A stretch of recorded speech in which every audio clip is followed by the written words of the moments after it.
Makom. Allez, on commence. Alors, Parashat Chaye Sarah, la vie de Sarah. Sarah, c'est Sarah Imanu, c'est-à-dire notre mère. Sarah, c'est une femme, c'est toutes les femmes. Toutes les femmes, aussi bien la femme qui se trouve dans l'homme que la femme en général. C'est-à-dire que l'homme, s'il n'a pas en lui une femme, il ne peut pas avoir de conscience qu'est-ce qu'une femme.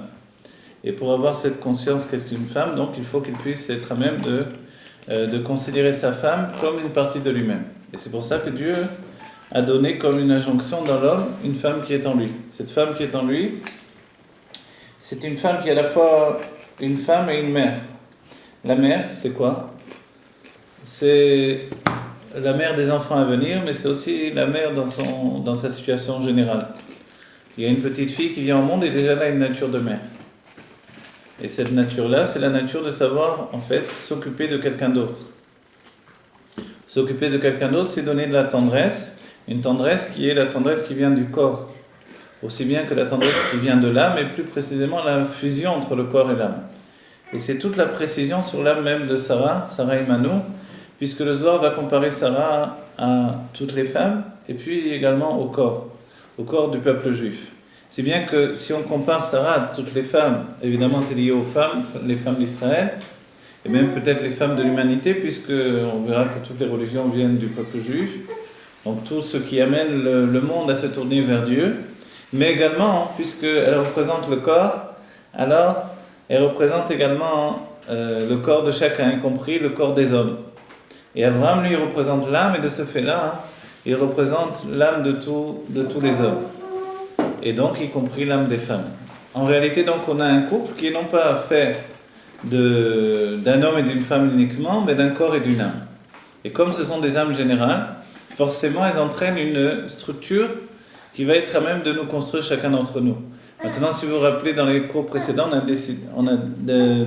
a précisé que l'âme générale, en fait, elle arrive à partir de Yaakov Avinu, d'où il est dit que Shofrei de Yaakov Avinu, qui est Shofrei d'Adam Arishon, il avait la beauté de Adam Arishon. Cette beauté, c'est la beauté de la réunion de toutes les âmes qui forcément donne une beauté particulière.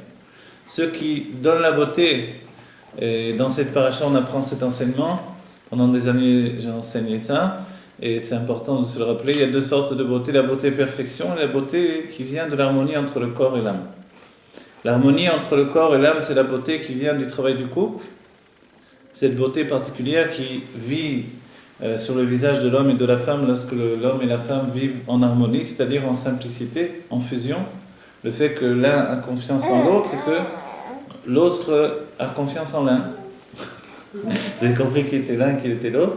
Et en réalité, donc, s'il y a une confiance innée entre l'homme et la femme, forcément ça se ressent comme une simplicité dans l'expression de l'homme et de la femme. Et cette simplicité vient du fait qu'on n'est pas sur ses gardes. Quand est-ce qu'on est sur ses gardes l'un avec l'autre? Quand on se méfie de l'autre finalement. On n'est pas tranquille. On n'est pas tranquille sur son jugement sur moi-même. On pense toujours qu'il a quelque chose derrière la tête.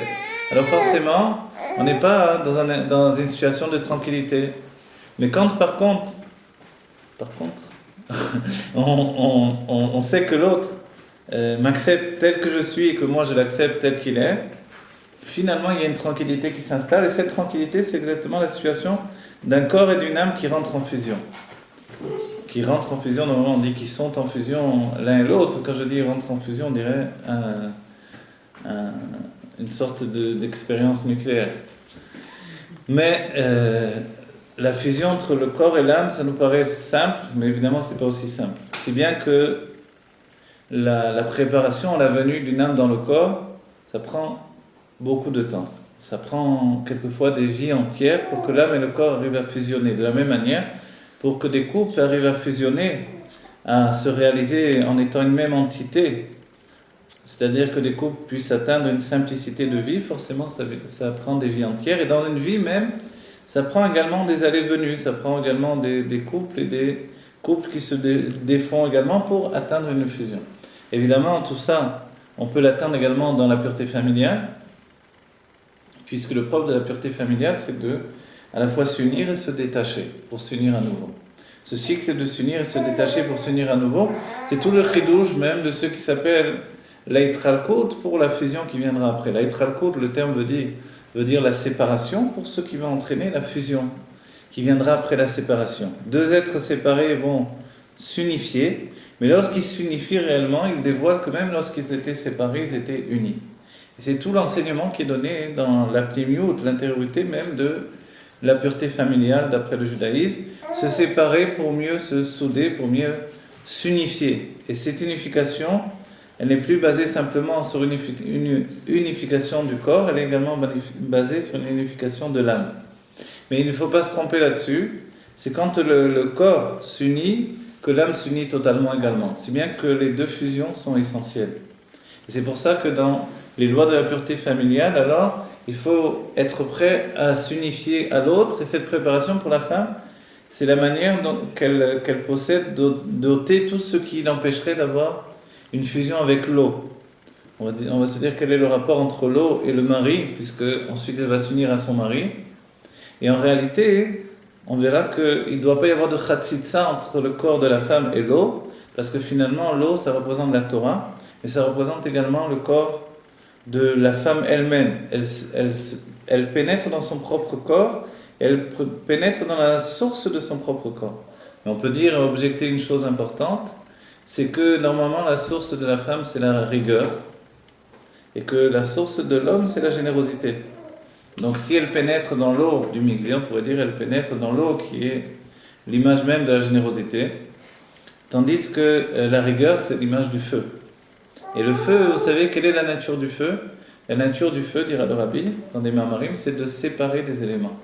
Lorsque vous mettez quelque chose sur le feu, immédiatement, automatiquement, les éléments se séparent. Même si vous avez un seul objet, on le met dans le feu et on voit qu'il se sépare en plusieurs éléments. C'est la nature du feu, et c'est pour ça que lorsque dans le couple, le feu l'emporte sur la nature de l'eau, alors forcément il y a une séparation. Mais cette séparation, quand elle est voulue, selon la Torah, elle passe par la fusion de l'eau. Comment on fait de la colle, nous dit le Rabbi? On prend de l'eau. On peut prendre de la farine et de l'eau. Et curieusement, la farine, c'est la chokhma, la sagesse, la source de chaque élément naturel et matériel, organique, ou autre, a une source spirituelle divine. La farine, elle vient de la chokhma, la sagesse divine, et c'est avec de la farine et de l'eau que l'on fait la base de toute l'école que l'on peut faire, quel est le niveau le plus simple. Et en fait, on verra que ces éléments-là, qui se rassemblent, et c'est comme ça qu'on fait du pain également, avec de l'eau et de la farine, alors on fait du pain. Et à ce moment-là, le pain, lui, quand on le cuit, alors il devient autre chose que ce qu'il était auparavant. Et c'est étrange parce que c'est seulement quand on le cuit que le pain devient du pain. Il y a des éléments, des fruits, des légumes que l'on peut manger crus. Mais la farine ou le blé, on ne peut pas le manger cru. Il y a besoin de passer par cette étape. Alors quand on revient à la base, quand la femme prend le mikvé, elle pénètre dans l'élément de l'eau et on a objecté le fait que la source de la femme, ce n'est pas l'eau. C'est au contraire le feu. Mais en réalité, il est écrit que pnimiout bina pnimiout atik, l'intériorité de la bina. La bina, c'est la source de la femme. La bina, ça veut dire la réflexion. En fait, la source de la femme, c'est ce qui s'appelle atik. Atik, c'est l'intériorité du keter, et le keter, lui, il est menoutak, il est séparé. Il est séparé de quoi? Il est séparé de toute situation de rigueur. En fait, il est appelé kulo yemin. Il n'y a rien là-bas de côté gauche. C'est bien que si la femme, elle vient de l'intériorité de atik, l'intériorité du keter, en fait, elle a une source qui est totalement du côté droit. Le niveau premier de la femme, avant qu'elle pénètre dans on va dire la descente vers le dévoilement, c'est un niveau qui est l'unité absolue. Il n'y a pas de côté gauche. Ce qui est étrange, c'est qu'il est dit également en pnimiout, chokhma pnimiout atik, c'est que le côté droit aussi, il a ça. Il provient de atik tout entier. Mais quand on étudie les textes, on découvrira que c'est beaucoup plus un chidouche, une nouveauté, de dire que l'élément de la bina, donc l'élément qui va amener l'âme de la femme, provient de pnimiout atik. C'est beaucoup plus entier dans les textes et beaucoup plus vrai. Pourquoi? Pourquoi c'est une bonne question? Non, la question, le fait est que toute nature s'exprime par son contraire. Et que le contraire dévoile la vraie nature d'un être. Et c'est comme ça que la femme s'exprime dans la rigueur alors que sa source est dans la générosité. Et l'homme s'exprime dans la générosité alors que sa source est dans la rigueur. Et que le but finalement de l'un et de l'autre dans l'expression, c'est d'atteindre le niveau où se confondent finalement les deux degrés de rigueur et de générosité pour atteindre ce qui s'appelle Tiferet. Et Tiferet, c'est l'harmonie. Et dans le cas précis dont on a parlé ici, c'est l'harmonie dans le couple. L'harmonie dans le couple, c'est l'harmonie au sein du foyer, c'est l'harmonie dans le binyan, dans la construction d'un homme et d'une femme, leur maison. Et cette maison, en fait, qu'est-ce que c'est? Qu'est-ce que c'est une maison? C'est les détails d'une pensée. C'est comme ça qu'il est expliqué dans la Kabbalah, tel qu'elle est expliquée dans la Chassidut. Les détails d'une pensée, ça c'est la maison. Quand vous voyez une maison avec ses moindres détails, ce sont les détails d'une pensée. C'est la pensée de la femme qui s'exprime dans la maison. On pourra dire, mais peut-être c'est l'homme qui a rangé la maison, comme ci, comme ça, etc. Mais il n'empêche, il a rangé la maison dans la maison elle-même. Il ne peut que bouger les meubles, mais la maison elle-même, c'est la femme. C'est-à-dire qu'un homme qui Dieu préserve, se retrouve sans femme, il n'a plus de maison, même s'il a une maison. C'est-à-dire que sa maison n'est plus une maison. Ce ne sont plus que des murs sans entité féminine, et donc sans cette possibilité de se construire comme une construction. Et c'est comme ça que se retrouve Abraham dans notre paracha. En réalité, Abraham, c'est un tzaddik parfait, un juste parfait qui est au-delà du monde, au-delà de toute notre conscience de l'humanité. C'est-à-dire que toute notre Torah ne pourra jamais nous faire accéder à la sagesse d'Abraham Avinu. Quant à la Kedusha d'Abraham Avinu, tous nos rêves ne peuvent pas nous faire accéder à la Kedusha d'Abraham Avinu. Alors comment on peut appréhender une telle personnalité? On peut juste concevoir qu'il était une Merkava pour Dieu. Et c'est une Merkava pour Dieu, un véhicule pour la pensée de Dieu, pour la volonté de Dieu plus précisément. Bien que dans les mondes divins, la pensée et la volonté de Dieu se conjuguent. En fait, être un véhicule pour la volonté de Dieu, c'est n'avoir pas finalement de volonté personnelle. C'est pour ça qu'au départ, Dieu lui dit « Lech lecha » « Va pour toi ».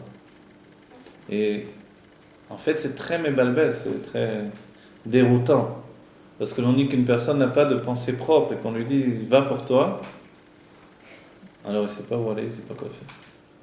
Puisqu'il n'a pas de pensée propre. C'est pour ça que Dieu lui rajoute qu'il doit aller pour lui, et pour ça il doit sortir de tous les éléments où il était déjà installé. Et à ce moment-là... Pourquoi il ne dit pas « va pour moi » ? Va pour moi, pour Dieu.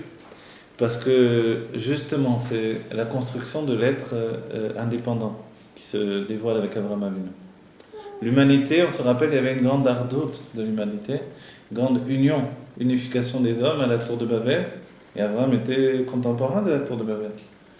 Et Dieu, justement, cette union qui a servi à créer une rébellion envers Dieu, en fait, Dieu a brisé cette rébellion. Il a pris ce qui s'appelle la Ardout, et puis il a donné la Yitralkut. Les hommes parlaient une même langue, c'était une raison de se lier contre Dieu. Alors Dieu a donné c'est la naissance des 70 langues. C'est-à-dire que curieusement, les 70 langues, on peut faire des recherches, etc. Et c'est vrai que de nombreux chercheurs vont faire des recherches. À partir de quand il y a eu une séparation des langues, en fait, on peut chercher et se dire à quel moment dans le monde, etc.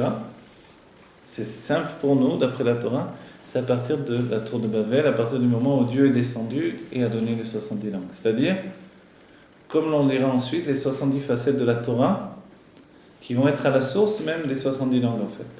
Le fait que l'on peut penser la Torah de 70 façons, puisque la Torah est le kli umanuto, est le réceptacle de création de Dieu pour créer le monde, de ce fait-là, dans la Torah, puisqu'il y a 70 facettes, 70 manières de comprendre la Torah, alors il peut y avoir également 70 langues. Parce que qu'est-ce qu'une langue? C'est une autre manière d'exprimer une chose. Et les 70 langues sont nées de ce moment-là. Est-ce que ce sont vraiment les langues que l'on parle aujourd'hui? Ça, je serai incapable de vous dire. Puisque Moshe écrit la Torah dans toutes les langues. Est-ce qu'il a écrit en anglais, en espagnol, en italien, etc. C'est vrai, c'est une grande question. Je sais pas. On a plus ces 70 Torahs écrites par Moshe en 70 langues, traduites en 70 langues, mais elles ont existé. Et en fait, donc, à quoi ça correspond les 70 langues et les 70 facettes, puisqu'on a pénétré également dans ce sujet? Elles correspondent aux 7 mesures de sentiment. 6 mesures de sentiment plus l'expression de la parole, ce sont, avec les 10 sphirotes intérieures de chaque mesure de sentiment, ça va donner les 70 langues. Pourquoi? On va dire pourquoi, alors c'est pas parti plus haut. Pourquoi on n'a pas dit les 10, c'est-à-dire les 100 langues? Pourquoi il n'y a pas eu 100 langues? Donc 100 nations avec 100 langues différentes. Pourquoi il y a eu simplement 70? Parce que ce sont les sentiments qui s'expriment. On exprime, par la parole, on exprime ce qui se trouve dans mon cœur. Et on pourrait dire, mais j'exprime aussi l'intellect. En réalité, l'intellect n'a pas besoin de s'exprimer à l'extérieur. L'intellect, il a un cycle fermé, et dans ce cycle fermé, en fait, il est enfermé au-dedans de lui. Et on dit que l'intellect, c'est moi-même. C'est moi avec moi. Et les sentiments, c'est pour la zoulade, c'est pour l'autre. Les sentiments font état de la relation avec l'autre. Et à partir de là, donc, il y a une relation avec l'autre. Maintenant, une fois qu'on a dit qu'il y a eu ces 70 langues, en fait, Abraham Avinu est celui qui va revenir à l'hébreu originel, mais au lieu de le tourner contre Dieu, il va le retourner vers Dieu. En fait, il repart en arrière. Il se dit, mais c'est pas possible. Pourquoi il y a eu cette itralkout, cette séparation? Alors il retourne en arrière, il découvre l'hébreu originel, et par ce fait-là, il découvre la connaissance de Dieu, à un tel degré de connaissance qu'il est capable d'écrire le Sefer Yetzirah et ses autres livres qui ont précédé, et nous donner le secret de la création du monde. Ce qui s'appelle Sefer Yetzirah, c'est-à-dire le livre de la formation, savoir comment toute chose est formée à partir des éléments, des 4 éléments, et de l'élément primordial qui précède les 4 éléments, qui lui s'apparente à la Chokhmah. Et la Chokhmah, c'est le Koharma, la force du mal, la force le Rava dira dans le Pirouge du Sefer Yetzirah, il dira le Chomer Gelem, c'est-à-dire le matériau originel, qui est à la base de tous les autres matériaux. Et ce matériau originel, il trouve sa trace justement dans la soumission à Dieu. C'est ça le grand secret finalement de la Torah, dans l'expression de la Lashon HaKodesh. C'est une langue qui est la base de toutes les langues de ce fait-là également. Et Avraham Avinu, lui, il est l'homme qui a construit une maison. La première maison qui va abriter en fait Dieu pour le monde entier, pour toutes les époques. Et jusqu'à notre époque, il est le modèle. Et dans cette maison, qu'est-ce qu'il y a? Il y a une lumière qui brûle d'un Shabbat à l'autre. Et la femme qui donne naissance à cette lumière, c'est Sarah. En fait, c'est le feu de Sarah qui brille dans la tente de Abraham. D'un Shabbat à l'autre, il brûle sans arrêt. Il brille. Et c'est la source même de l'âme de Sarah. Et quand finalement le feu s'éteint, alors l'âme de Sarah, elle, s'englobe dans le chesed qui est la source de son âme, dans la générosité qui est la source de son âme. Et forcément, la lumière s'éteint dans la tente d'Abraham. Et on verra que dans notre même paracha, c'est Rivka qui va revenir, qui va rallumer la lumière. Vous pouvez penser qu'Abraham aurait pu lui-même allumer la lumière après tout. Mais on voit qu'il ne rallume pas la lumière. C'est seulement Rivka qui va rallumer la lumière. À quel âge Rivka va rallumer la lumière? Dès l'âge de 3 ans, elle rallume la lumière. De là, on apprend qu'une petite fille, dès l'âge de 3 ans, peut allumer les bougies du Shabbat. Et chez Abraham Avinu, ça brillait d'un Shabbat à l'autre. Et en fait, cette lumière, c'est la lumière de la vie. Mais non pas la vie de l'âme, qui elle est vivante sans avoir besoin de l'expression de la lumière, mais la lumière du corps. Parce que le corps, on pourrait penser que c'est entre guillemets, un être éteint. Si je dis un être, puisqu'on a différencié d'après le Zohar, ce sont les sikhot et les mamarim du Rabbi également qui rapportent ces enseignements, d'après le Zohar toujours, le fait que Abraham est le corps de tout le peuple juif et de ce fait-là même de toute l'humanité. Non, Abraham est l'âme, pardon, et Sarah est le corps. Et quand elle est le corps de toute l'humanité, en fait, elle réalise en fait une shlemut, une perfection que l'on peut et que l'on doit atteindre. Quelle est la perfection atteinte par Sarah? En fait, c'est la faculté d'être de son propre libre arbitre retournée dans le Gan Eden. Comment on sait qu'elle est retournée dans le Gan Eden? Parce qu'elle a été dans le Gan Eden, elle a été enterrée à la porte même du Gan Eden. On verra dans la suite, dans la paracha qui est liée à Yitzhak et Esav et Yaakov, et c'est rapporté dans la Chassidut, le fait qu'il est dit autour de chaque homme, il y a de la manière dont Yaakov, lorsqu'il est rentré dans la tente de Yitzhak, autour de lui il y avait le Gan Eden. Et la Chassidou nous dira qu'autour de chaque homme, alors il y a l'air du Gan Eden, et toutes les mitzvot qu'il fait s'inscrivent autour de lui. Tout le bien, toutes ces bonnes pensées, tout ce qui est bon en lui, ça s'inscrit autour de lui. Et ça, c'est son propre Gan Eden. En fait, le Gan Eden, de ce point de vue, ce n'est que le bien que je fais. Et d'un autre côté, Yitzhak, lui, lorsqu'il rentre dans la tente, Esav, lorsqu'il rentre dans la tente de Yitzhak, il porte avec lui le Gehinom. Et le Gehinom, c'est l'air qui se trouve autour de nous, et toutes les mauvaises choses vont également s'inscrire autour de nous.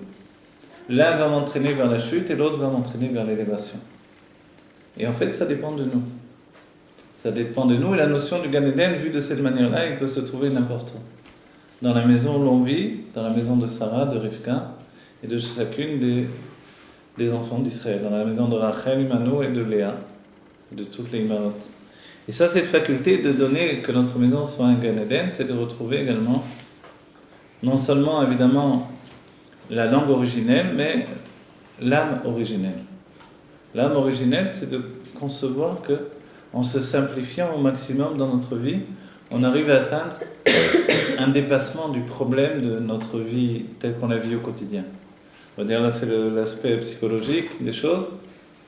C'est-à-dire que nos problèmes psychologiques viennent du fait qu'on a une grande crainte du regard de l'autre au quotidien, et que le regard de l'autre, c'est justement l'expression de nos sentiments, mais non pas tels qu'ils sont exprimés depuis la bina vers l'autre de manière naturelle, donc depuis la pensée, la réflexion intérieure vers l'extérieur, mais comme un reflux, c'est-à-dire un retour, un or rosé, une lumière qui nous revient, et le fait que la vision que les autres ont de moi-même va entraîner que je vais moi-même arriver à me voir et à constater que ma vie est telle que les autres la voient. Et finalement, le plus grand piège de tout ça, et chacun de nous, à un moment ou à un autre de notre vie, on doit se retrouver face à ce piège-là, à cette responsabilité, cette décision. Est-ce que je vais vivre selon la vision des autres, ou est-ce que je vais vivre selon la construction intérieure de ma vie? Et ça, c'est le moment de choix que l'on a tous dans notre vie, une fois, deux fois, trois fois, peut-être plus, selon les personnes, selon le tikkun, la réparation de notre âme. C'est-à-dire qu'à un moment de notre vie, on se confronte à l'expérience qui est traumatisante d'un certain point de vue, mais qui nous sauve, qui nous permet de nous élever. Est-ce que je vais vivre selon la vision intérieure de mon âme, exprimer mon être par rapport à ce qui est construit à l'intérieur, ou est-ce que je vais vivre uniquement selon la vision que les autres ont de moi? Et à ce moment-là, évidemment, je ne serai plus qu'un jouet dans les mains on pourrait dire de la destinée, mais dans les mains de l'humanité. Vous voulez dire quelque chose? J'ai une question. Les âmes qui viennent de Yetzira, c'est des régachot, c'est-à-dire qu'en fait, ces âmes-là, il n'y a que l'autre qui est le centre de ces âmes? Non, alors il faut dire qu'il y a dans Yetzira, il y a aussi une pnimiyut et une chitzoniyut, intériorité et extériorité de Yetzira. Quand on va dans le Derech Chaim, où il explique les niveaux des âmes, où on peut se trouver, soit dans Yetzira, soit dans Bria, soit dans Siya. Là-bas, si on étudie bien, donc on comprend d'où vient notre âme. Alors, il exprime que les âmes de Yetzira sont aussi des âmes intellectuelles. Et que l'intellect de Yetzira permet à ces âmes-là d'accéder au divin. Mais ce n'est effectivement pas comme l'intellect de Bria, qui est un intellect froid et déconnecté, en fait, de tout sentiment. Ça ne voudra pas dire que Bria, il est totalement insensible. Mais il a un peu une déconnexion entre ses sentiments et son intellect. Voilà, la psychologie de Yetzira, elle s'attache bien à notre situation, surtout dans les dernières générations. C'est la psychologie de ces êtres qui ont deux panim, c'est-à-dire deux aspects d'eux-mêmes par rapport à eux-mêmes. Là, on ne parle pas encore de l'aspect d'eux-mêmes par rapport aux autres. Là, c'est le piège de la construction chitzonite, on va dire extérieure. Mais l'aspect de nous-mêmes par rapport à nous-mêmes, c'est une permission qui nous est donnée de nous voir, de nous comprendre et de nous construire. Ça met du temps, ça met une réflexion profonde, ça demande un travail permanent, constant, mais on peut y arriver. Quelquefois, on a besoin d'aller chez un psychologue pour faire ce travail, ou alors on le fait tout seul par l'intermédiaire, par exemple, de la Chassidut Rabban. Mais il faut l'exprimer, soit par l'écriture, soit par la parole, soit par la pensée. mais il faut l'exprimer. Et exprimer, c'est définir qui je suis, comment je suis, et affirmer ma personnalité. Affirmer sa personnalité, comme on a dit, c'est accepter de déplaire également aux autres. Lorsqu'un homme accepte de déplaire aux autres, alors il commence à vivre. Tant qu'il vit dans la crainte de déplaire aux autres, forcément il est enchaîné dans des chaînes terribles. Il ne pourra bouger ni à droite ni à gauche, mais quand il accepte de déplaire aux autres pour vivre sa propre vie, et être entier, et être un homme véritable avec ses propres opinions, même s'il a déplu à la galerie, et puis c'est pas exactement ce qu'on attendait de lui, mais lui il sait que c'est son épreuve et qu'il doit aller selon son épreuve, alors il traverse finalement une part de lui-même, et il pénètre dans un nouvel aspect de lui-même qu'il n'aurait pas pu découvrir s'il était resté derrière les parois de l'image que l'on avait de lui. Évidemment, plus une personne est connue, célèbre, plus c'est difficile de faire ce pas, parce que le risque est plus grand.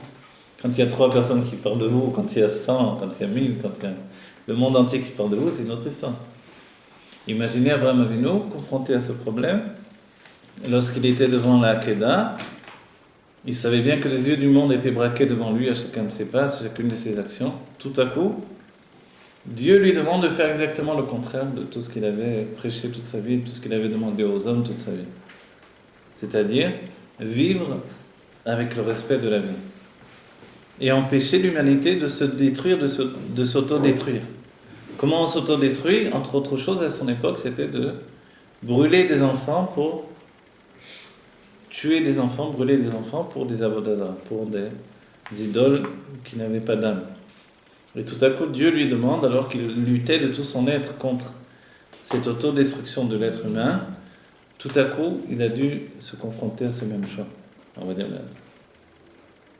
c'est insensé, le monde entier est contre toi. Tu te lèves contre le monde entier, tu as fait des... Si c'était dans le monde moderne, on aurait parlé à la télévision, à la radio, on aurait mis des slogans, on aurait su que ça dans le monde entier. Ne pas tuer vos enfants, ne pas tuer vos enfants. Tout à coup, la caméra est braquée sur lui, il prend un couteau, il va tuer son propre fils. Ça va pas, qu'est-ce qui se passe? Si Abraham n'avait pas été capable de faire ce geste-là, de prendre son propre enfant pour aller le tuer, alors une grande part de son être serait restée totalement inconnue. Et dans ce cas-là, il n'aurait pas pu arriver à ce que l'on verra dans la paracha qui va venir.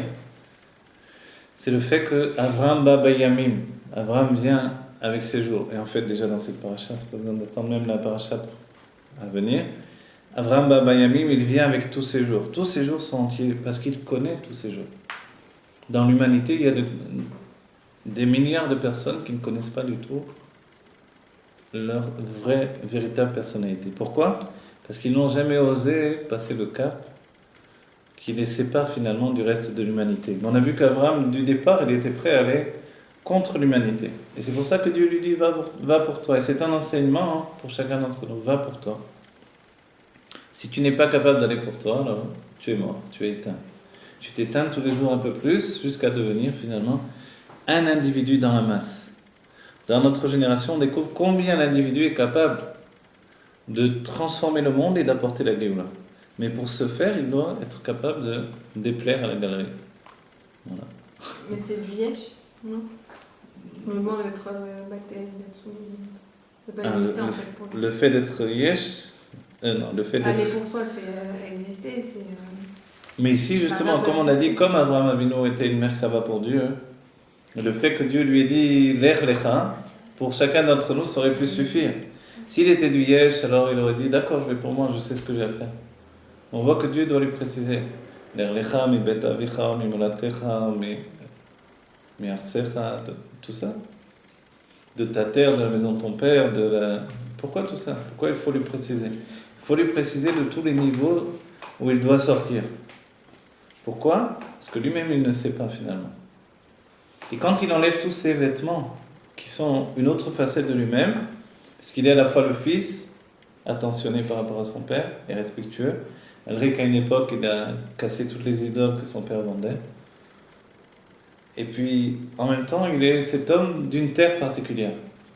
On sait bien que c'est plus facile pour la Parnassa, pour notre vie, pour s'en sortir, de de tenter de réussir sa vie, de réussir ses rêves dans l'endroit où on est né.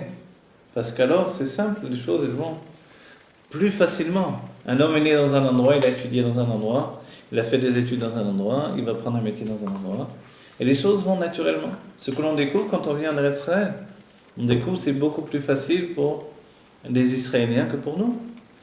Parce qu'on n'est pas né dans cet endroit, on n'a pas fait notre vie dans cet endroit, on n'a pas étudié dans cet endroit. Alors forcément, on n'a pas les mêmes ksharim, on n'a pas la même faculté et la facilité de se débrouiller, de s'en sortir. Alors que quand on revient en arrière dans nos vies, de l'endroit où on est né, c'était beaucoup plus facile. Chacun d'entre nous est à même de le comprendre. Et quand Abraham est venu, on lui demande de partir de toutes ces facilités de vie. Finalement, il se met en danger par rapport à tout ça. Il se met en danger par rapport à lui-même et il va découvrir un être autre que lui, que cet être qui était attaché à tout ce système de vie. Et même si c'était un Abraham Avinu qui avait passé des épreuves incroyables, qui avait été jeté dans une fournaise, dans le feu, mais avec tout ça, en fait, il est capable de tout quitter et de venir en Eretz Israël. Eretz Israël, c'est la terre qui dévoile un être qui le dévoile à lui-même. Pourquoi ? Parce que c'est une terre de dévoilement. Une terre de dévoilement. Et ça, c'est essentiel. La terre Israël, c'est la terre de l'essence de Dieu et c'est la terre du dévoilement. Elle est liée à la Malchut, la royauté. Elle est même liée à la royauté de l'infini. Elle s'appelle Eretz Tzvi. Et Tzvi, ce sont les rachetevot de Tzadik Be'emunato Yechie. Ça, j'ai entendu du Rav Gisborg. Je cite mes sources toujours, je sais. Et voilà, le juste, pardon, je n'ai pas traduit. Tzadik Be'emunato Yechie, le juste vit de par sa foi. Et le Baal Shem Tov va rajouter à cet enseignement-là, Tzadik Be'emunato Yechaye. Le juste nous vitalise de par sa foi. C'est pour cela qu'en s'attachant à un tzaddik, on peut être vitalisé de par la foi du tzaddik lui-même. Mais au départ, la terre d'Israël, c'est une situation particulière. La terre d'Israël demande de travailler également de manière indépendante, de manière personnelle. Elle nous confronte à notre réalité, une réalité divine que l'on doit accepter ou non. Ce qui est curieux et ce qui est déstabilisant, c'est que Eretz Israël qui nous confronte à notre identité divine finalement, et nous confronte également à ce qu'a rencontré Abraham quand il est venu en Eretz Israël. Il a rencontré la famine, il a rencontré la difficulté de vivre, de manger, tout ce qui est le quotidien. Et quand le quotidien nous enferme, on peut penser que comment on peut découvrir l'être divin qui est en nous. Mais c'est justement dans l'étroitesse même de Eretz Israël que l'on découvre l'être divin qui est en nous. Et cet être divin, c'est un être profondément psychologique, parce qu'on ne peut pas accéder au divin sans accéder également à la part psychologique de notre être. Et cette psychologie s'atteint par la réflexion. Celui qui ne réfléchit pas, il est dans les mains du destin, on va dire. Il a un grand avantage, c'est qu'il est dans les mains du destin. Il a un grand inconvénient, on ne devrait pas parler de ça, c'est qu'il ne pourra pas se construire de manière personnelle. Et toute l'idée même que l'on a d'Abraham, l'Er Lecha, c'est le départ vers un être qui va se construire de manière personnelle. Abraham Avinu, c'est un être profondément intellectuel, et finalement, dans le dernier cours, j'avais juste commencé quelque chose, je n'ai même pas fini, c'était le fait que le petit-fils du Baal Shem Tov, lorsqu'il a vu le Sefer Atania, il s'est écrit, il a dit, c'est la Torah, c'est la Vodat Hashem d'Abraham, Yitzhak et Yaakov. Et ça, cette expression, c'est de définir que ce travail, en fait, d'Abraham, ce Ler Lecha particulier, d'un homme qui a cherché Dieu, qui a été jusqu'au bout, qui dans le Midrash nous dit, il a cherché, est-ce que le soleil c'est Dieu ? Non. Est-ce que la lune c'est Dieu ? Non. Est-ce que le vent c'est Dieu ? Est-ce que la mer ? Est-ce que le fleuve ? La terre ? Les hommes à cette époque-là, ça nous paraît un peu fou, ça paraît simple d'esprit, mais à cette époque-là, les hommes adoraient la terre, ils adoraient le soleil, ils adoraient les arbres, ils adoraient tout ce qui vivait, tout ce qui était base de vie. Et jusqu'aujourd'hui, il y a des hommes qui pensent comme ça. La terre, mère, l'idée d'une terre qui est la mère des hommes. A priori, Dieu a pris le corps de l'homme à partir de la terre du monde. Et Abraham, lui, il est passé par tous ces cycles de compréhension. Il a analysé tous les niveaux pour accéder à la vraie compréhension qu'est-ce que Dieu. Et cette compréhension, c'est exactement le travail que l'on a dans le Tanya. C'est-à-dire, qu'est-ce qu'on a dans le Tanya? D'abord, c'est tout le Tanya, le pirouge de Kikarov elecha davar meod bepicha belevavcha la'asoto. Donc, car la chose est proche de toi, bepicha de ta bouche, belevavcha de ton cœur, ce qui signifie la pensée en réalité. La'asoto, c'est l'action. C'est-à-dire que le service de Dieu est proche de nous. Et c'est ce qu'a découvert Abraham. Ça veut dire quoi proche de nous? Ça veut dire que c'est ni la terre, ni le ciel, ni les arbres, ni le soleil, ni quoi? Ni les autres. Comment on aurait pu penser que c'était les autres? Tout de suite, le Tanya le précise. Mashbiim oto tei tzadik ve'al tei racha, on le fait jurer, un enfant dans le ventre de la mère. Au moment où il y a la fusion entre l'âme et le corps, Tei tzadik ve'al tei racha, tu dois être injuste et tu ne seras pas un rachat. Et la question évidemment se pose de comment on peut être injuste sans être un rachat. C'est-à-dire que si je suis injuste, le tzaddik, il n'est pas un rachat, c'est normal, il n'y a pas besoin de le préciser. Ve'al tei racha. En fait, on apprendra par la suite que le Benoni, c'est ce juste qui n'est pas un rachat. C'est-à-dire qu'en réalité, il n'est pas encore injuste, mais il n'est déjà plus un rachat. C'est un homme qui ne fait pas de Averot, mais qui n'est pas encore un tzaddik. C'est pour ça qu'il est dit les deux niveaux. Tei tzaddik ve'al tei rachat. De là, ça devrait dire même que le serment que l'on nous a fait jurer, c'est de ne pas rester un Benoni, de devenir un tzaddik. Et dans un mamar, le rabbi nous dira qu'on doit atteindre nous aussi ce niveau du tzaddik. Mais pourquoi dans ce cas-là il faut l'atteindre de cette manière-là? Tout l'enseignement, c'est qu'on doit atteindre cette évolution par les levushim, les niveaux d'expression de l'âme. Les levushim, c'est tout ce qui me recouvre, c'est pas simplement les vêtements. C'est pas simplement les vêtements d'expression qui expriment un message à l'extérieur, mais ce sont les levushim pnimim, les vêtements intérieurs. Les vêtements intérieurs, ce sont ces vêtements en fait qui sont liés à la pensée, au sentiment, à tout ce qu'il y a de profond dans un être. Et en fait, que Dieu préserve, mais si un être est, on va dire, que ce soit physiquement ou spirituellement, si un être est violé, alors en fait il est violé dans ses vêtements intérieurs. Et cette sensation d'être violé dans ses vêtements intérieurs, que ce soit physique, Dieu préserve, ou même spirituel, c'est le fait que quelqu'un a pénétré en moi. Et en fait, en pénétrant en moi, il a sali tout ce qui était de plus intime dans ma personne. Évidemment, ça peut se passer, que Dieu préserve, de manière physique et de manière morale. Et la Torah nous dira que un homme qui viole une femme, alors mot yamut, on le tuera. De quoi? Un homme qui viole une femme, on le tuera. On doit le tuer. Pourquoi? Parce qu'il n'y a rien de pire. Même moralement? Hein? Même moralement? Alors moralement, évidemment la Torah elle parle de manière physique, puisque la Torah dans un premier message c'est une Torah physique, mais moralement il n'est pas écrit, moralement en fait, s'il doit être tué lui-même c'est parce qu'il a tué. Physiquement en réalité il a aussi tué, c'est pour ça qu'il doit mourir. Il y a plusieurs façons de tuer, mais cette manière de tuer c'est l'une des plus horribles. On a tué quelqu'un qui va rester vivant, mais qui va être entaché toute sa vie de ce crime qu'on a commis dans sa personnalité, dans son intimité. Moralement, évidemment, la personne, à notre point de vue, si elle s'est rendue compte réellement de ce qu'elle a fait, si elle a fait de manière intentionnelle, alors forcément aussi elle mérite la mort. On peut mourir de plusieurs manières. En fait, tout est effectivement écrit. Mais le travail qu'apporte Abraham, c'est la vie éternelle. Et cette vie éternelle est vécue entre l'âme et le corps. L'âme, c'est Abraham, c'est le mouvement de chesed, de générosité. C'est la vie qui va de soi-même vers l'autre. Et Sarah, elle, c'est la vie qui vient de l'autre vers soi.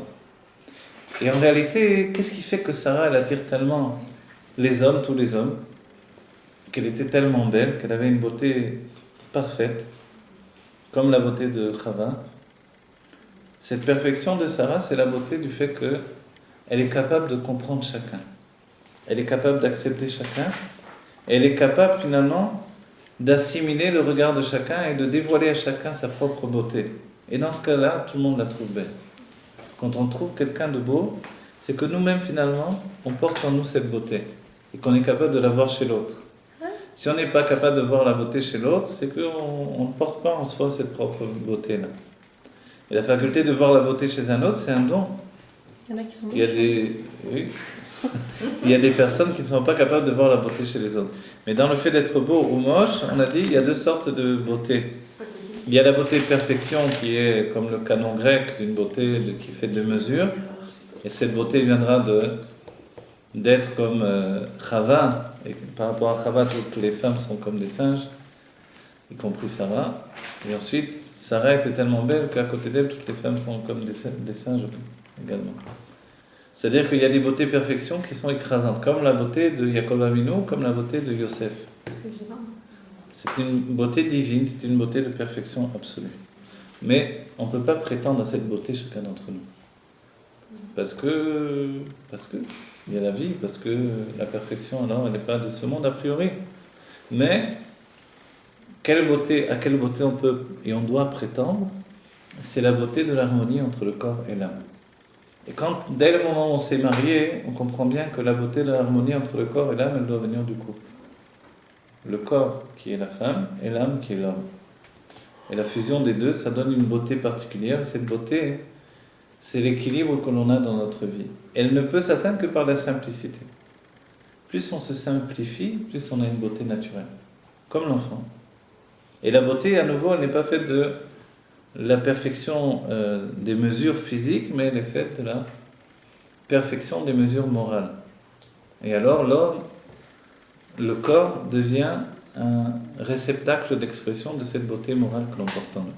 Et c'est pour ça des personnes qui sont pas du tout belles au niveau physique, dans la mesure de leurs membres, de leur visage, de leurs yeux, de tout ce qu'on veut, sont pourtant très très belles. Et ils reflètent une beauté intérieure immense qui jaillit sur leur visage, leur donne finalement une beauté beaucoup plus grande. Alors que le contraire, on peut voir une beauté physique, des mesures physiques extrêmement belles qui peut s'autodétruire dès que l'on découvre que la personne elle n'a pas de beauté intérieure. La beauté physique extérieure, elle perd toute sa beauté. Alors, qu'est-ce qu'on nous demande finalement? On nous demande de grandir dans cette beauté. Pourquoi les enfants sont beaux? La plupart des enfants sont beaux. Même s'ils ne sont pas toujours beaux. En fait, ce qu'on découvrira, c'est qu'à la naissance, ils ne sont pas très beaux, les enfants. Pourquoi? Parce qu'il n'y a pas encore d'équilibre entre le corps et l'âme. Non, mon fils, il était magnifique. Ah voilà, c'est l'exception qui confirme. C'est pas sa mère, mais... Non, alors voilà. Moi, ma fille, elle n'était pas belle du tout. Et plus elle grandit, plus elle devient belle, bien arabe. Pourquoi? Parce que finalement, la fusion entre le corps et l'âme se fait de plus en plus. Et cette fusion... Les enfants, ils ont des têtes de boxeurs.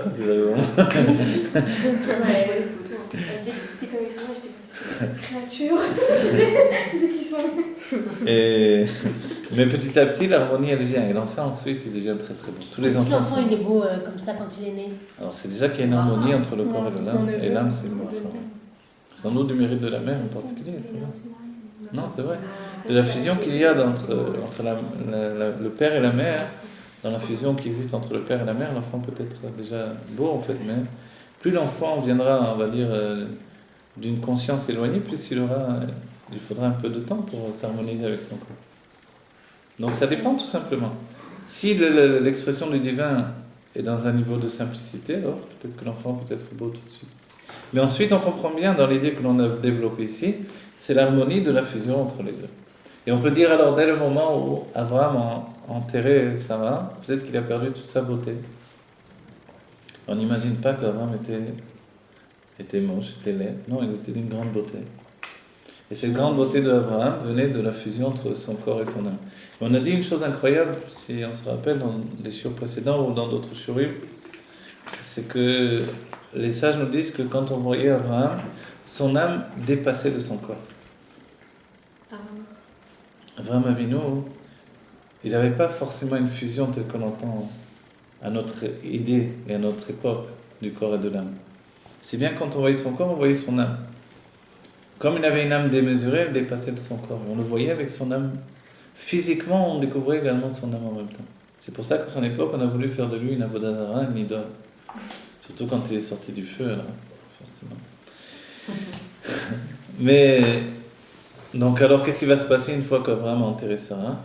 En réalité, le rabbi nous pose une question assez simple, c'est comment il peut être dit si Abraham est comparé à l'âme et Sarah est comparée au corps, comment Dieu a pu ordonner à Abraham Kol ma shetomar lecha Sarah shema bekola.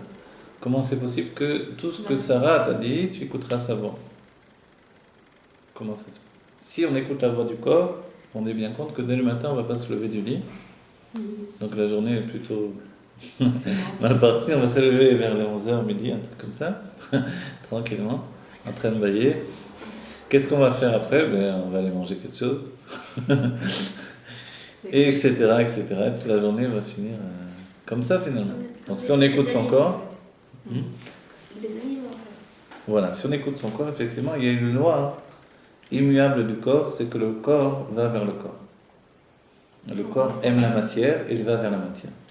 Toute attraction, tout désir matériel, tout désir même entre un homme et une femme, un homme avec d'autres situations, même un homme avec un enfant, ou même un homme avec un autre homme, juste par l'amitié, bien sûr. Alors, c'est le désir aussi qui vient du corps. C'est-à-dire que le corps aime le corps. Mais tout ce qui vient nier l'attraction du corps, alors finalement, ça vient nier la personnalité du corps. Et finalement, j'ai envie de repousser tout ça au niveau physique. Mais l'homme n'est pas juste construit, heureusement, de matière physique. Et que le corps lui-même, il a un autre désir profond, mais qui n'est pas dévoilé. Le fait que le corps revient au corps, comme il est dit, que la poussière revient vers la poussière, il peut même, quand l'âme est partie, il faut vite enterrer la personne. Et quand une âme est partie d'un corps, on la pose tout de suite sur le sol, dans une maison. Pourquoi? Pour qu'elle ait tout de suite un début de repos. Mais elle n'aura vraiment un vrai repos que quand le corps aura retrouvé la terre. Pourquoi? Parce que le corps va vers ce qu'il est lui-même. Et il est fait de terre, il retourne vers la terre. Et cette attraction du corps vers la terre, c'est que dans la terre, il y a quelque chose de particulier. Qu'est-ce qu'il y a dans la terre? Il y a ce qui s'appelle l'essence de Dieu. Et comme dans la terre, il y a l'essence de Dieu, le corps, lui, est attiré vers l'essence de Dieu. Et en réalité, le même fait que le corps est attiré par le corps, un homme peut être attiré par des femmes, et des femmes par des hommes, que Dieu préserve, tout ça.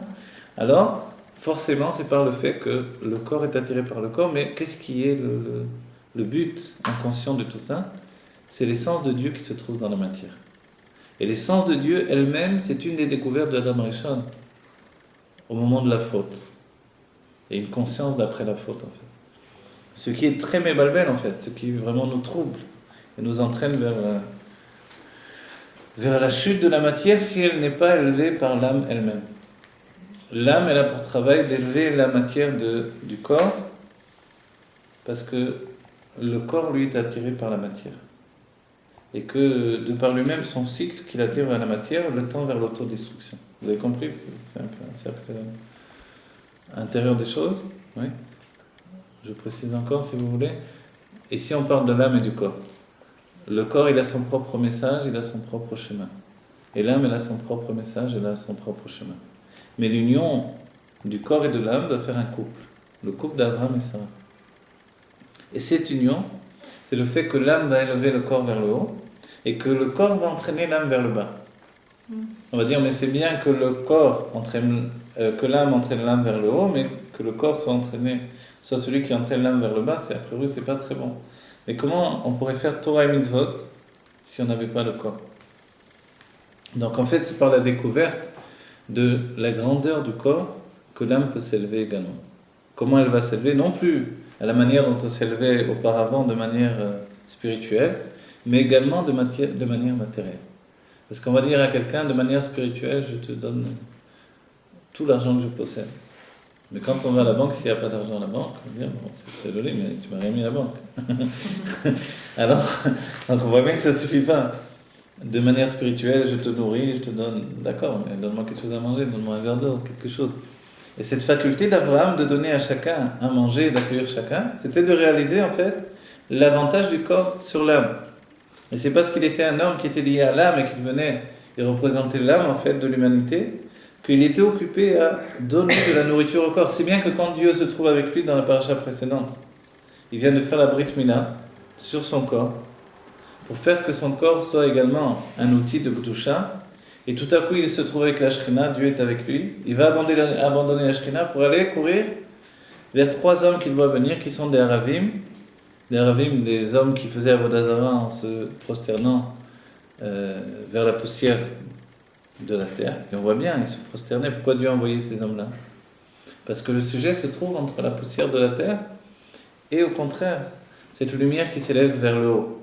Et Abraham, on voit qu'il délaisse la lumière qui s'élève vers le haut, la Shrina, la présence de Dieu, pour aller courir vers des hommes qui, eux, se prosternent vers la poussière de la terre. Et au contraire, il va laver leurs pieds, de peur qu'ils fassent Avodah Zarah en vérité. Ils se prosternent devant cette idole, dans leur pensée qui est la terre. Et ensuite, il va leur donner à manger. Mais tu laisses la Shrina pour ça? Pour donner à manger des hommes? En fait, on voit que toute sa vie était là. C'est-à-dire, toute la vie d'Abraham se passe à donner, en fait, les bienfaits du corps. Si bien que quand va arriver le moment où Sarah doit être enterrée, il va acheter de 400 mesures de plaisir l'emplacement du repos de Sarah. Arba meot kesef, Arba meot shekel kesef, ou meot kesef, attends, je ne me rappelle plus la chaîne. Regardez dans le texte. Alors, Arba meot, 400 mesures de kesef, de kisufin. C'est quoi? Ce kisufin là, c'est le désir. 400 mesures de désir. Pourquoi 400? Parce que 400, c'est par rapport également aux 4 lettres du nom de Dieu. C'est par rapport à la Marat Marpella. La Marat Marpella, c'est l'endroit où se trouvaient les 4 couples. Et ces 4 couples, alors, c'est Adam et Chava, c'est Avram et Sarah, c'est Yitzhak et Rivka, et Yaakov et Léa. Et en fait, donc, les 400 cycles, les 400 mesures de désir correspondent à ça. Mais on va dire, mais quel désir? On parle de désir divin ou de désir terrestre? Et c'est là où Abraham va continuer à donner à manger, en fait, au corps. Il va prendre toutes ces 400 mesures. Arba meot shekel, ces 400 mesures de shekel, de shkalim, qui était une monnaie qui était tout en or, et il va la donner maintenant dans les forces du mal. Pourquoi dans les forces du mal? Il va la donner pour le plaisir du corps, pour le repos du corps de sa femme, qui représente le corps de toute l'humanité. Vous avez posé une question? Oui. Pourquoi en fait y a-t-il l'incompatibilité entre la Neshama et le corps, puisque vous avez dit que la Neshama avant l'essence divine, et le corps, la matière est l'essence de Dieu. Donc c'est la même chose.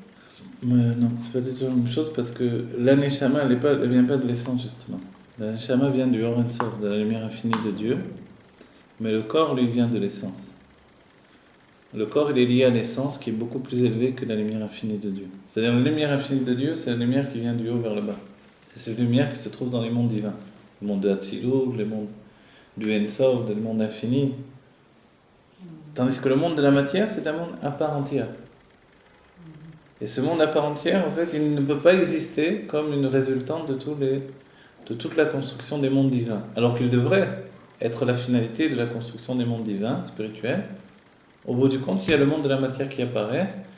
Et la Chassidut nous dira, Maor nichnas bimkom Maor, le luminaire, l'Admorazaken nous dit, le luminaire va rentrer à la place de la lumière elle-même. C'est Dieu qui va se projeter pour créer la matière. De ce fait-là, le Rambam nous dira, Be'amitat imatso nimsao kol hanimsaim, de la vérité, du fait qu'ils se trouvent, vont se trouver tous ceux qui sont. En fait, Be'amitat imatso, c'est que Dieu est sans aucun état de...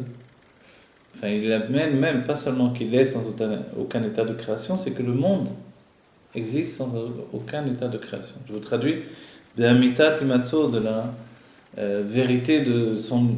On ne va pas dire son existence, mais le fait qu'il soit là. Alors, Nimsaou Kol Nimsaïm, tous ceux qui sont se trouvent avec lui, en lui. Donc en fait, il n'y a pas de création. Il y a simplement le fait d'être. Dieu est, alors le monde est avec lui. C'est ce qu'a dévoilé Abraham Avinu. On a dit dans le cours précédent, il a précisé que Dieu il est appelé Kel Olam, et non pas Kel Haolam. Le Dieu monde et non pas le Dieu du monde. C'est-à-dire que le monde est Dieu tout entier. Et ce monde qui est Dieu, en fait, l'intériorité du monde, c'est l'essence de Dieu. Et donc, en fait, Sarah, quand elle retourne à la terre, elle retourne à l'essence de Dieu d'où elle est venue. Vous voyez, vous comprenez? Et le corps lui-même, il possède quelque chose de plus élevé. Et c'est la réponse même à l'idée à la question. Il y a plusieurs réponses, il y a plusieurs questions, mais plusieurs réponses à cette question-là. La question que le rabbi a posée, pourquoi? Puisque Sarah représente le corps, pourquoi Dieu a dit à Abraham de tout ce qu'elle te dit, Sarah, tu écouteras sa voix? Parce que finalement, dans la voix de Sarah, il y a la voix de l'essence de Dieu. Et la voix de l'essence de Dieu, alors c'est la présence de Dieu dans la matière du monde. Et c'est la raison pour laquelle l'âme elle est venue dans ce monde. Donc Abraham n'est venu dans le monde que pour Sarah, c'est-à-dire que pour donner de la vitalité divine au monde matériel. C'est son travail et c'est comme ça qu'il va préparer le monde à Matan Torah. Donc c'est pour ça qu'il délaisse la Shrina pour aller donner à manger à des hommes qui ont faim dans le désert. Parce que finalement que le corps subsiste, et dans le corps, l'essence de Dieu, c'est beaucoup plus grand que la présence de Dieu qui apparaît comme étant la Shrina, la présence de Dieu. La présence de Dieu elle vient de la lumière infinie, mais cette lumière infinie, elle se confronte à la limite de la matière. Et la limite de la matière, c'est la décision de l'essence de Dieu. Comme Dieu a décidé que la matière devait exister, elle existe, c'est tout sans aucun état de transformation pour accéder à l'état de création. Donc elle existe et c'est tout. Le fait d'exister et c'est tout, c'est la force même d'une femme par rapport à un homme. Un homme, il n'a pas cette situation de j'existe et c'est tout. La femme, oui. On le découvrira dans l'enfant également. L'enfant vient au monde et s'impose tout de suite. Égoïste. Égoïste totalement, c'est-à-dire que tout va de lui vers lui. Et c'est comme ça qu'il nous donne une grande tendresse et un grand amour, etc. Mais c'est finalement, dès qu'on le délaisse un peu, il pleure, dès qu'on ne lui donne pas toute notre attention, alors il fait le maximum immédiatement pour qu'on se repenche à nouveau sur lui, vers lui. Et la femme en elle-même, elle porte cette nature-là, de vouloir être toujours, on va dire, l'être qui attire son mari, cet être-là qui donne que toute son attention est dirigée vers elle. Et c'est naturel. Comme est naturel dans le corps le fait que l'on s'occupe de lui, qu'on lui fasse du bien, qu'on lui donne à manger, etc. Le corps ne va pas se demander est-ce que c'est légitime qu'on me donne à manger, qu'on me fasse un repas, non. L'enfant ne va pas se demander est-ce que c'est légitime qu'on s'occupe de moi, qu'on me prenne dans les bras, que l'on s'interrompe dans ce qu'on faisait pour s'occuper de moi, pas du tout. Il s'impose tel qu'il est, immédiatement il s'impose. Dès le moment, la première seconde de la naissance, l'enfant s'impose. Pourquoi? Parce qu'il est encore extrêmement proche de l'essence du fait de son corps, extrêmement proche de la lumière infinie du fait de son âme, et les deux réunis finalement c'est une explosion nucléaire dans l'état de la réalité. C'est une réalité absolue. Il n'y a aucune raison qu'il ne soit pas dans un état de réalité absolue. Petit à petit on grandit, on s'éloigne de cet état de réalité absolue. Je découvre que je ne suis plus le centre du monde. L'enfant découvre d'autres enfants, tout à coup il découvre que non, il y a d'autres enfants. Il y a d'autres enfants dans la maison quand effectivement d'autres enfants viennent au monde, et tout à coup il n'est pas l'unique de la maison, l'unique que l'on aime, il n'est pas l'unique point de mire et d'attention de toute la maison. Ensuite quand il va à l'école, il découvre qu'il y a d'autres enfants avec d'autres vies, avec d'autres familles, etc. Et petit à petit son état de être incontesté, ce besoin d'un amour unique dirigé vers lui, commence à se transformer. Et l'état d'adulte, c'est celui qui atteint cet état où il a compris que les gens ont d'autres choses à faire que de s'occuper de moi. Et quand on découvre que les autres s'occupent quand même de moi, alors qui peut s'occuper des autres sans arrêt en fait? C'est-à-dire, dans le mauvais sens, que Dieu préserve, des gens ne vivent que parce qu'ils s'occupent de la vie des autres. Si bien ils ne voient leur vie que dans l'occupation qu'ils ont, de l'intérêt qu'ils ont à parler de la vie des autres. Et finalement, quand soi-même on est habitué à vivre en construisant sa vie de l'intérieur, on ne pense pas que les gens sont occupés à ma propre vie. Qu'est-ce qui peut les intéresser dans ma vie? Et on découvre qu'effectivement, non. Plus les gens sont ont peur d'eux-mêmes, ont peur de se rencontrer, plus ils sont habitués à s'occuper de la vie des autres. Et comme une grande part de l'humanité a peur de se rencontrer, n'a pas fait ce travail d'Abraham d'aller de l'extérieur vers l'intérieur, forcément on s'occupe de la vie des autres.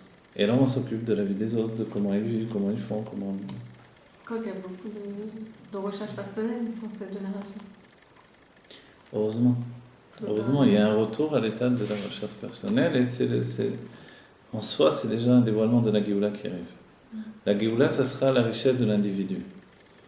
L'un des grands dévoilements de la Géoula, c'est expliqué dans la Kabbalah du Harizal, c'est que chacun retrouve toute la puissance de son être, toutes les lumières de son âme.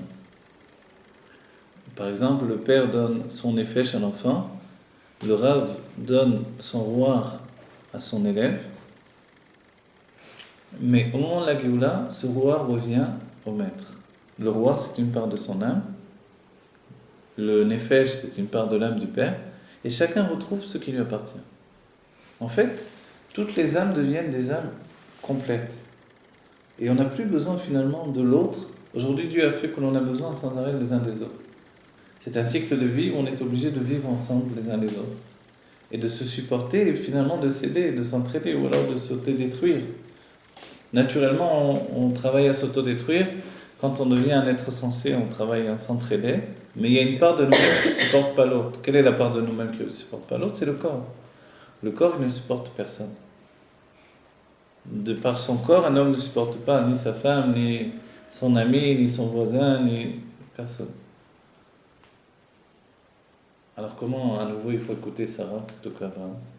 Comment Abraham, lui, qui est l'âme, et l'âme, c'est un don de soi-même, comment il est obligé d'écouter Sarah? On voit a priori l'égoïsme, puisqu'il dit, tiens, tu vas prendre... Moi, je te dis de prendre cette femme, de faire un enfant avec cette femme. Maintenant, l'enfant, il ne me plaît pas, pour une raison véritable. En fait, elle a vu que l'enfant était un enfant mauvais, qu'il voulait tuer son fils. Elle a dit, prends-le, jette-les tous les deux. Tu dois hériter, c'est notre fils qui doit hériter. Et cet enfant, maintenant, je ne veux plus le voir, ni lui, ni sa mère. Il n'y a pas plus égoïste que ça, non? Elle t'a rien demandé. C'était une servante fidèle, c'est la fille de Pharaon. Et elle s'est donnée tout entière au service de sa maîtresse. Sa maîtresse lui dit, deviens maintenant la femme de mon mari, donne-lui un enfant. Et quand l'enfant vient au monde, tout à coup, elle dit, allez, je vous jette tous les deux à la porte. Elle demande à son mari ça. Et ce mari-là, c'est l'être le plus généreux du monde. Et Abraham, il ne supporte pas ça, évidemment. Ça lui aurait jamais venu à l'esprit de faire une chose pareille. Et même quand elle lui demande, alors il est très bessafek, il ne sait plus trop. Qu'est-ce que c'est cette femme? C'est une sadéquette ou c'est une femme égoïste? On pourrait dire, du fait de son corps, c'est la femme la plus égoïste qui soit. Mais en réalité, Dieu dit non, tout ce que te dit Sarah, tu écouteras sa voix. Pourquoi? Parce qu'elle, Sarah, elle a atteint un niveau plus élevé en fait. Plus élevé que Abraham, elle a réussi à transcender la matière de son corps et à faire la réparation de Chava. La réparation de la faute d'Adam Rishon, c'est Sarah qui l'a fait. Et cette réparation-là, c'est pas rien du tout. C'est quoi? C'est d'être capable de rencontrer la matière, de vivre avec la matière, de la dépasser. De la subjuguer, de la magnifier, de l'élever. C'est ce que Sarah a fait. Et c'est la première femme qui fait ce travail-là. Et c'est pour ça qu'on trouve chez elle la beauté de Chava. On ne dit pas d'Abraham qu'il avait la beauté d'Adam Rishon. Mais on dit de Sarah qu'elle avait la beauté de Chava. Qu'elle était l'une des plus belles femmes du monde et tout le monde la désirait, tout le monde la voulait. Pourquoi? Parce qu'en elle, on découvrait le corps, la perfection du corps humain. De la même chose, on découvrira cette même perfection dans Yaakov Avinu, dans Yosef Hatzadik. Et même dans Rachel, Imanu. En fait, cette perfection, c'est la perfection donc d'un corps qui a voué sa vie à Dieu, qui a soumis en fait toute sa personne.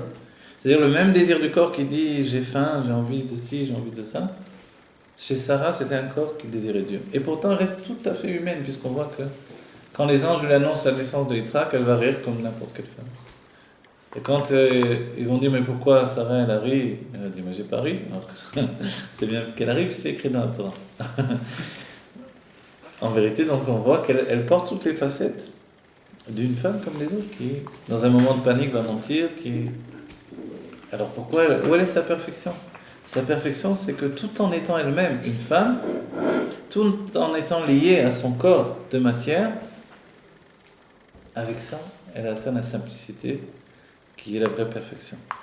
La simplicité, c'est de simplifier son être. Je suis tel que je suis, c'est comme ça. Et ça, on le retrouve chez des vieilles dames, des fois chez des vieux monsieur, quand ils n'ont pas trop d'orgueil, alors on le retrouve plus facilement chez des vieilles dames. Et quelquefois, ça se trouve chez des jeunes femmes, très rarement chez des jeunes hommes. Évidemment, chez les tzadikim. Quand on voit le rabbi, on voit une immense simplicité. Et cette simplicité, c'est la vraie perfection. La simplicité, c'est d'enlever tous les vêtements qui sont superflus. Et tout à coup, l'être s'exprime. Il est capable d'être joyeux, d'être triste, d'être en colère, mais à chaque fois, il est entier, il est ce qu'il est, il n'est pas autre chose. Et quand il décide de l'intérieur vers l'extérieur. Et le contraire de la simplicité, c'est de décider toujours de l'extérieur vers l'intérieur. Qu'est-ce que les autres vont penser de moi? Par rapport à ça, je vais agir. Et là, évidemment, on va dire, mais attends, si tu décides de l'intérieur vers l'extérieur, alors tu risques de faire pas mal de bêtises. C'est pour ça que l'on doit se soumettre auparavant à la Torah et surtout avoir un esprit rempli de Torah. Et être capable d'exprimer cette Torah. Et au moment où on exprime la Torah, de découvrir que on est attaché profondément à la Torah plus que ce que l'on pensait. Que la Torah est en moi et que je suis en elle. Et ça, on le sait que quand on l'exprime. Et c'est pour ça qu'il faut exprimer la Torah. Donc, si on veut faire des devoirs pour atteindre cette perfection de Sarah, c'est d'exprimer la Torah. De l'exprimer tout simplement. De l'exprimer, un mari avec sa femme, un ami avec un ami, une amie avec une amie. De l'exprimer. De ne pas avoir peur. La Torah, c'est pas... Viens, on étudie la Torah. La Torah, c'est notre vie. Il n'y a pas de moment où on doit sortir de la Torah. Mais en même temps, on doit vivre. On peut parler de tout. Il est arrivé que le rabbi reçoive quelqu'un et ne lui parle pas un mot de Torah. Pour nous, ça a l'air fou. Comment le rabbi ne parlait pas un mot de Torah? Parce qu'avec cette personne-là, c'est ce qu'il devait parler. Il devait parler de autre chose. Il faut être capable de faire ça également. De parler avec une personne, de lui parler son langage.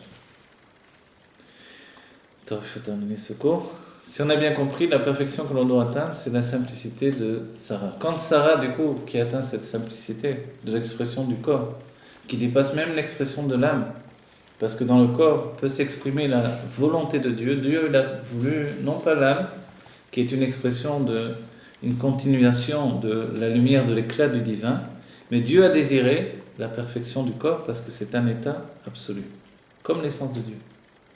Je suis, c'est tout. Oui. Je suis et je suis parce que je suis. J'existe parce que j'existe et voilà. En réalité, il n'y a rien d'autre que moi. Et on verra que Paro qui disait « je me suis fait moi-même », Ani, c'est dans le Sefer Yecheskel, il est dit « Ani Neori », je ne sais plus à la chose, Ani Neori Vasitini. Je suis le fleuve et je me suis fait moi-même. Comment on peut penser? Les sages ont expliqué Metsioto miatzmuto. C'est-à-dire que son existence vient de son essence.